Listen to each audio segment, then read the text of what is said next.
खबर आई है कि चीनी सरहद पर भारत और चीन के सैनिकों में झड़प हुई है, कुछ घायल भी हुए हैं।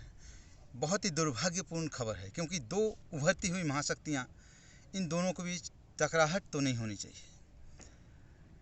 व्यापारिक प्रतिद्वंदिता है वो अलग है, पर इनमें युद्ध होना निश्चित रूप से विनाश का कारण होगा, और ऐसा होगा नहीं, ये भी मालूम है।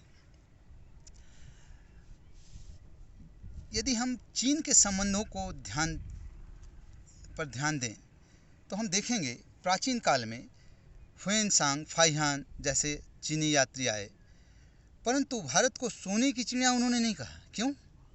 क्योंकि जिस तरह मध्य एशिया के लोग आए भारत में आक्रमण करने, तो वो पहली बार आए तो राजा दाहिर की पुत्रियों के साथ नारायणकोट मंदिर से 40 देंग सोना भी ले गए थे। एक देंग में 16 मन होता है, और एक देंग में 40 मन होता है, और एक मन में 40 शेर, लगभग 1 केजी जैसा एक शेर होता है। तो आप समझ लीजिए कितने बड़े पैमाने पर पहली ही बार सोना चला गया यहाँ से। इसलिए उन मध्य एशिया के आक्रमणकारी भारत को सोने की चिड़िया कहते थे, जबकि चीन के जो यात्री आते थे वो ज्ञान लेने आते थे। वो नालंदा विश्वविद्यालय का बखान करते थे, दूध की नदियों का बखान करते थे। यानी प्राचीन काल में भारत चीन के संबंध अच्छे थे, और दुनिया में यही 2 देश ऐसे हैं जिनकी प्राचीन संस्कृतियां अभी तक जीवंत हैं। यूनान वगैरह में बीच में रुकावट आ गया, पर भारत और चीन में एकदम जीवंत संस्कृति है। इसलिए दोनों में टकराहट होने की संभावना नहीं होनी चाहिए थी। हम लोग चीन के धर्मगुरु भी हैं, वहाँ बौद्धिस्ट बहुत हैं, पर आज़ादी के बाद भारत चीन के संबंध अच्छे नहीं रहे।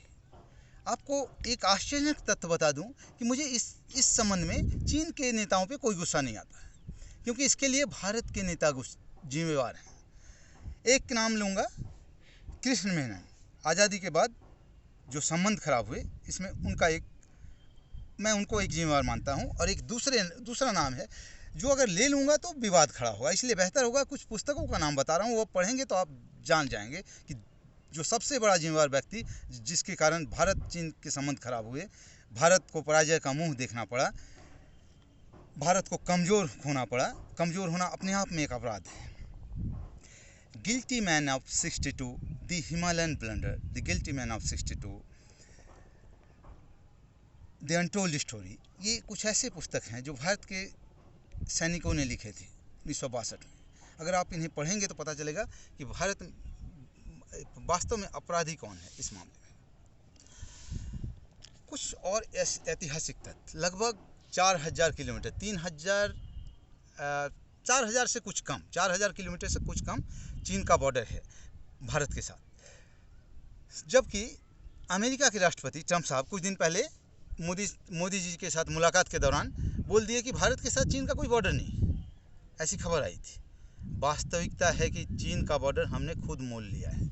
पहले भारत और चीन के बीच एक बफर स्टेट था, तिब्बत, जिसमें कैलाश मानसरोवर है, हमारे महादेव का स्थल है, जैन बौद्ध धर्म का भी वहाँ बहुत कुछ है।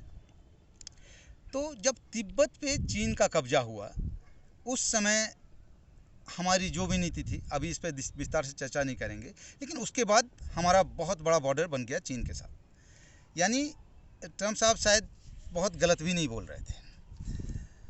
दूसरी बात, देखा जाता है जब भी भारतीय सेना उत्तर और पश्चिमी क्षेत्र में सीमा पर दबाव देती है, तत्काल पूर्व और उत्तर में चीन दबाव क्रिएट करता है। यानी इसका कुछ तालमेल है, आप समझ रहे होंगे।